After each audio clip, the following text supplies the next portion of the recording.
Hello, everyone. Hope everybody is having a good day, and welcome to the new year and new decade.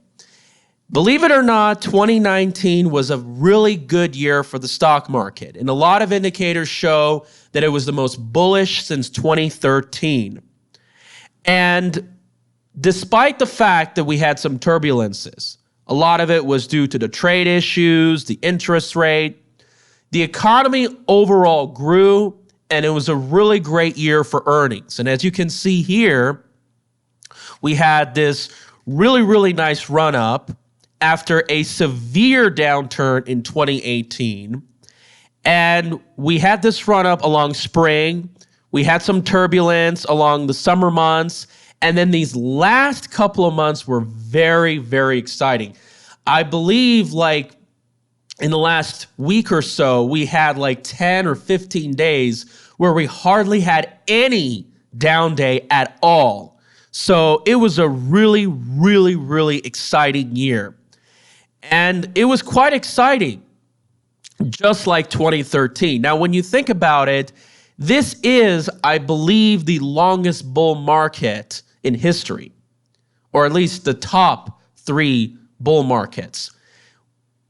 In this bull market, you really had to be in 4 years of the time to really get the gains. 2009, which was a rebound from the financial crisis, 2013, 2017, and 2019. That's where most of the gains occur. All the other years were really not as great.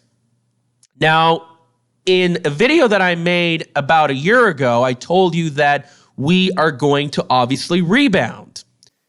I do see that 2019 potentially becoming a year that we rebound.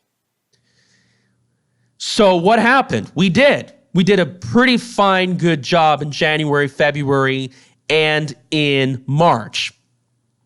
Not to mention, as you can see right here,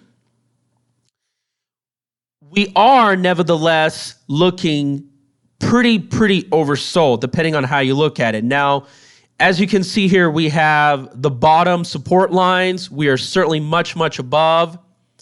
And when we will look into the relative strength indicator, we can see right here that even from that terminology, depending on how you measure it, we are oversold. By the way, this chart, believe it or not, is in the logarithmic form. Keep this in mind, because I think that's very important that you measure things in a more percentage aspect. So, as you can see, now let's also just remove this right here. Now let's take a look in the longer form of the chart. Let's go to the 20-year chart because we want to show you the larger aspect of the bull market. And I provided some long-term trend lines. As you can see here, we touched it in 2016, in 2009, and we did so about a year ago. Now, in the long-term upper band, you can see here, we are not at that level yet. So, what are we seeing? This was a very long bull market, certainly longer than the bull market we had in the 2000s and I believe in the 1990s.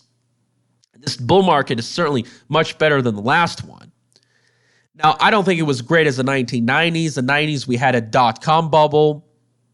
And you can see how badly it ended up afterwards, especially after 9/11. But then again, we have to start looking at what is going to happen to this bull market.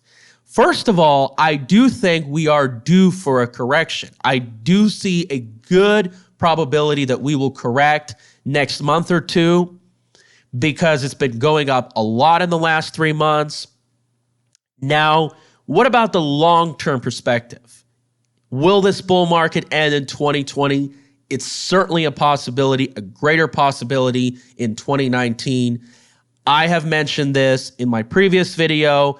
I don't see the bull market ending in 2019 is what I pointed out. However, if you look at 2020, you have to look at the credit markets.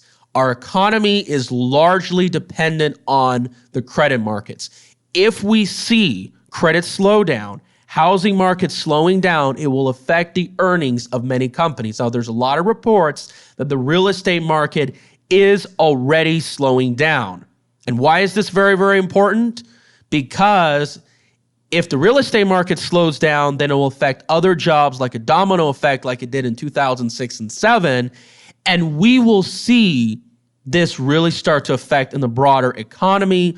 Earnings will be hit. Jobs market will not look very, very good.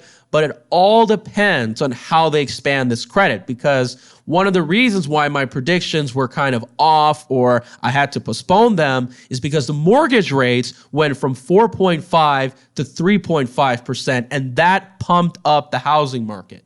So if this starts looking bad, we can see the bull market ending in August of 2020. Like I said, it all depends on the reports. If they start looking good, keep in mind, 2020 is an election year. So if they continue to pump this up, it can end in 2021. Now, it's harder for me to see this go on further beyond that because this is very long of a bull market. We are due for a bear market. And if we do, I do see a correction in the NASDAQ of, I wouldn't be surprised, of 30%.